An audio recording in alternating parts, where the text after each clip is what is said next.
Mixtapes and DVDs is my era. Facts. We did it better. Yep. Pelly leathers, Facts. ACG boots. We 80s babies and early 90s when it got grimy. real. I was out of this world, you could not find me unless you check the lobby. Hustling was my hobby.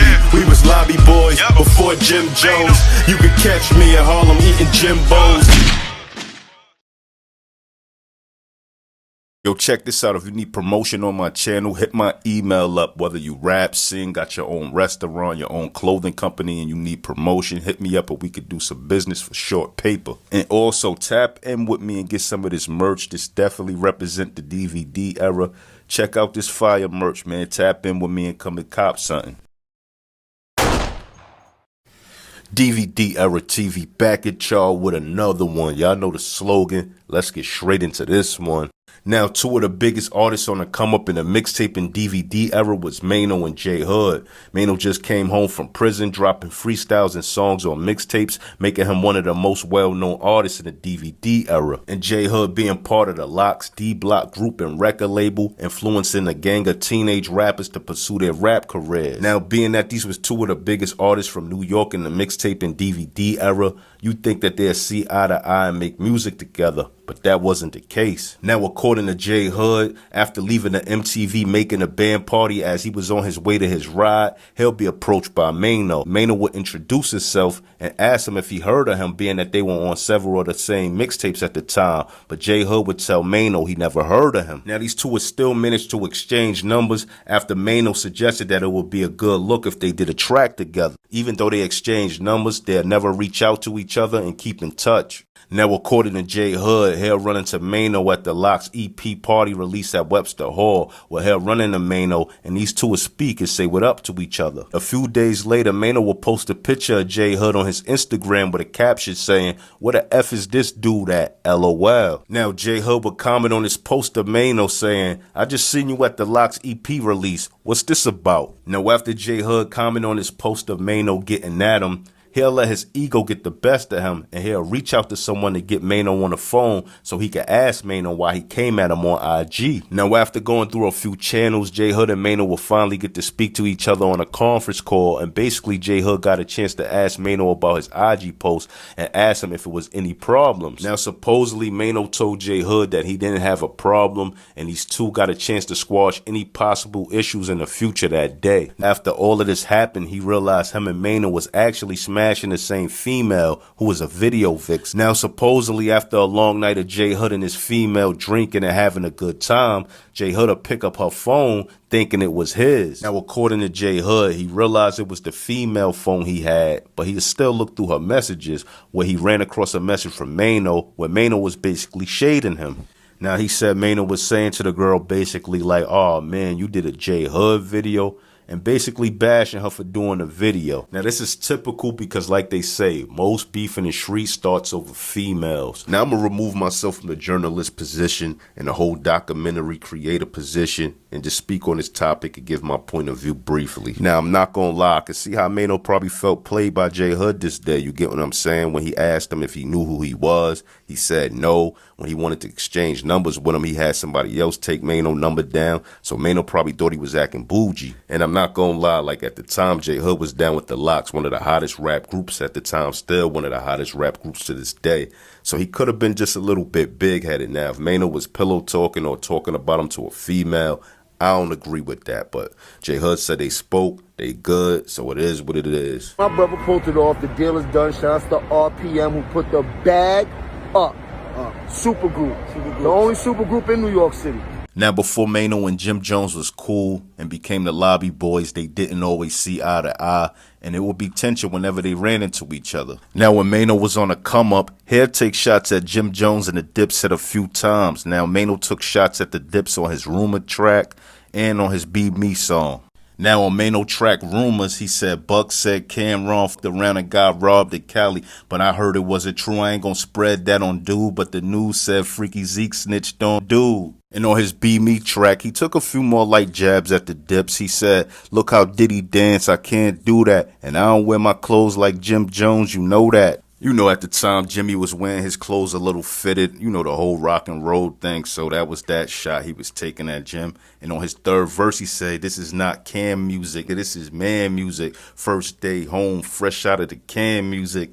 And then he'd take a few more shots at the Dips. Now, there's a line that they speak on that he say, "Jimmy getting bigger and Cam getting slimmer," whatever. I never heard that joint. So if you know that record, drop it in the comment section below. I had a song where I said something, because Jimmy think he bigger now. He ain't like it? I didn't know him. Now, Jimmy wasn't really feeling Maino mentioning his name on wax, and when they seen each other, there'd be a lot of tension, but nothing to never go down because they always had a few mutual friends between each other. It was very sticky for a minute with us. Word. But we had mutuals though, all the time. So yeah, they kept it down, Right. Now, in the DVD era, Maino and Jim Jones will have a few run-ins, but their last run-in was in the Lenox Square Mall in Atlanta. Now, according to Maino, he was with 80 and a few of his guys coming up the escalator in the mall. Now, as he's coming up the escalator, he see Jim Jones and about 30 guys coming down the escalator. Now, he says as he gets to the top of the escalator, something tell him to look back, and he see Jim Jones and his guys coming up the escalator behind him.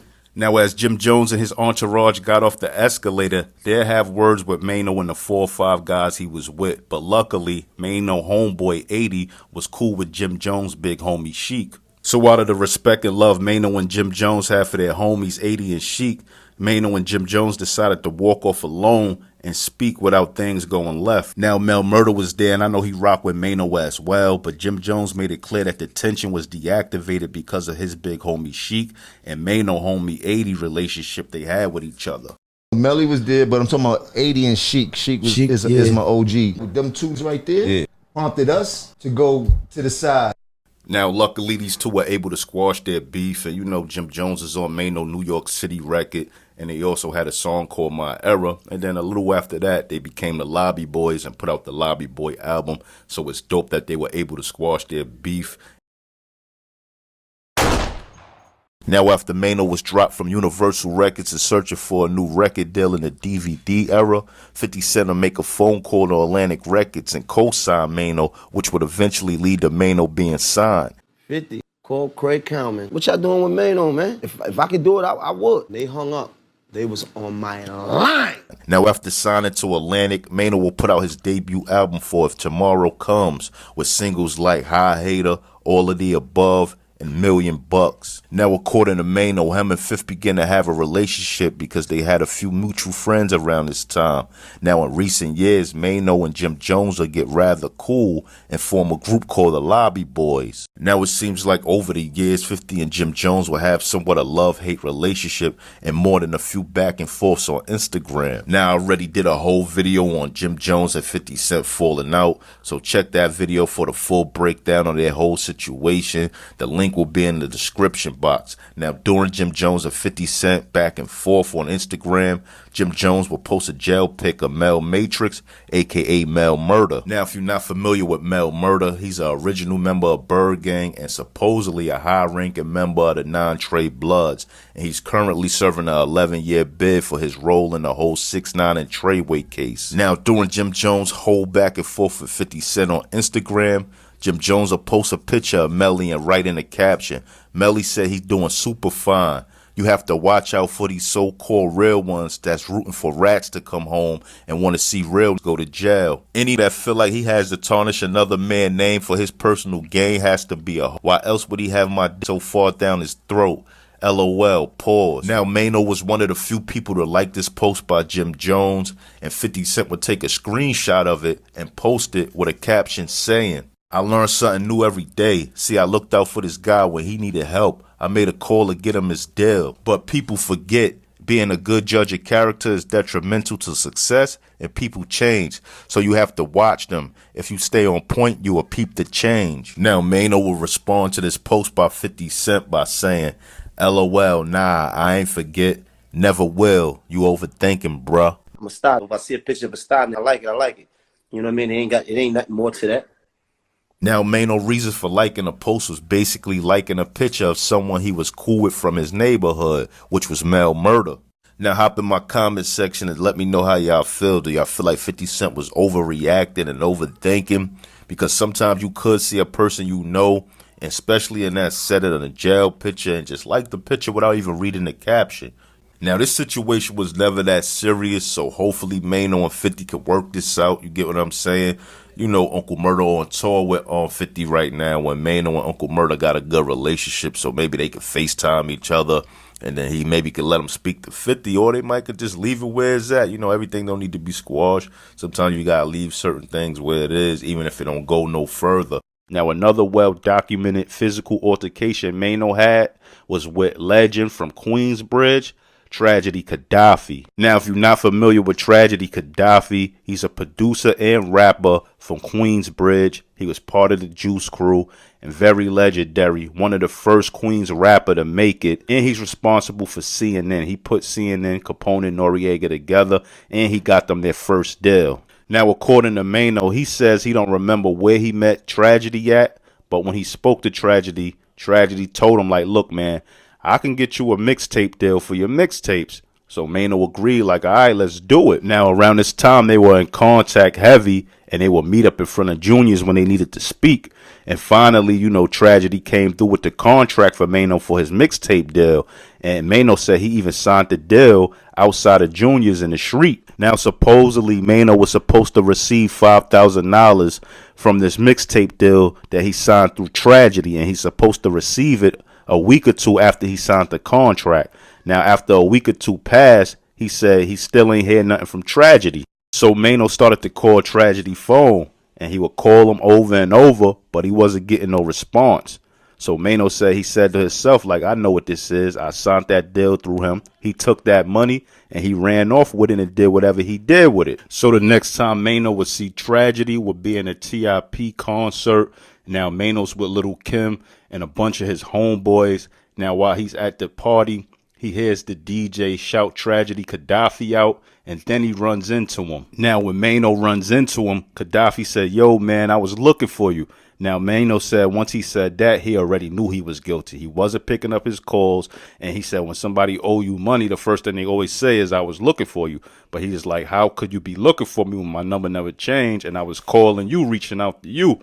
He said, so at that point, he just put hands on Gaddafi. But Gaddafi remembers the situation a little differently. He says, for one, he didn't beat Maino out of his money. And for two, he could have communicated with Maino a little more, being that he owed him the $5K.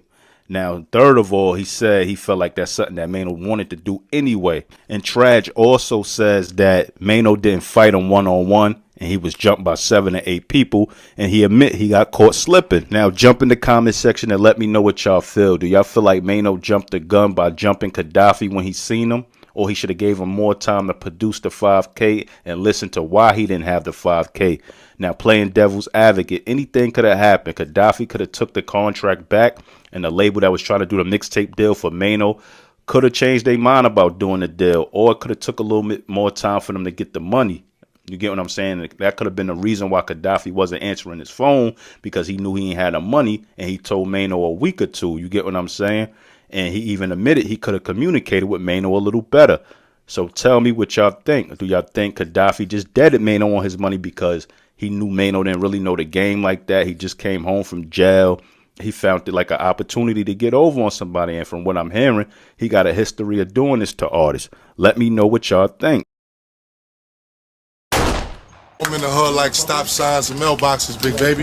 No, Dipset all day, you already know, man. Now in the DVD era, 2 rappers who was big dogs at the time and heavy on the scene was Maino and Hell Rell, with Hell Rell repping Dipset and Maino repping his Hustle Hard brand in Brooklyn, and Hell Rell repping the Bronx. Now these two would be on almost every DVD and mixtape moving, and also entertaining us with all the beefs they were in at the time. Yo, Smack, what up? Let's get it how we live it. With Hell Rell going at other underground rappers on the come up at the time, from True Life to Max B, French Montana, and not to mention Memphis Bleak. Hell Rell, 40 cal. You got a problem with one of the diplomats, come holla at us. And Maino built his career of coming at other rappers and dissing them in the DVD era. I had a song where I said something, cause Jimmy think he bigger now. He ain't like it? I didn't know him. Recently, I ran into a Maino freestyle at Funk Flex. Now, this freestyle is a few years back, around 2018, and Maino was rapping the Nas If I Ruled the World beat, and it's actually a pretty good freestyle. Now, only problem I had was Flex kept talking and interrupted Maino, which kept causing him to mess up. Now, in his freestyle, Maino says, "Big jewels, click too frail, get caught slipping, get your beat, old Hell Rell." Now, obviously, that was a line to Hell Rell, Mr. Ruga, because around this time, he got beat up in the Chinese spot, and he ran on his family or whatever, and you know, people was making fun of him about this at the time. Now, prior to that whole video coming out, it was another video of Hell Rell laid out in the street, and supposedly he was knocked out. To my knowledge, Maino and Hell Rell never had any problems with each other, so I don't know why Maino would take shots at him. But let us look at the possibilities of why Maine came at Ruga Rell. Could it be him taking up for his Brooklyn brother, Red Cafe? Because we know one time in the DVD era, it seemed like Hell Rell was picking at Red Cafe. How does Red Cafe have the same chain as Pharrell, and he doesn't have Pharrell money? Could have been when Maino and Jim Jones wasn't seeing eye to eye. Hell Rell may have been talking slick, or may have said something in a rhyme, or maybe when they seen each other, Hell Rell was there, and it rubbed Maino the wrong way. You get what I'm saying? You know, some things slip by us. We don't be knowing everything that be going on. Or could it have been Maino was just on his Brooklyn bully? You know, Hell Rell getting beat up at the time was the hot thing going on, so he put it in his rhyme for shock value. Let me know in the comments section, or if you even know about them even having a problem with each other, throw that in the comment section as well. But anyway, if you're a fan of these old hip-hop stories, tell a friend and tell a friend about my page. Like, comment, subscribe, and hit that notification bell. More content coming, and I'm out. 1.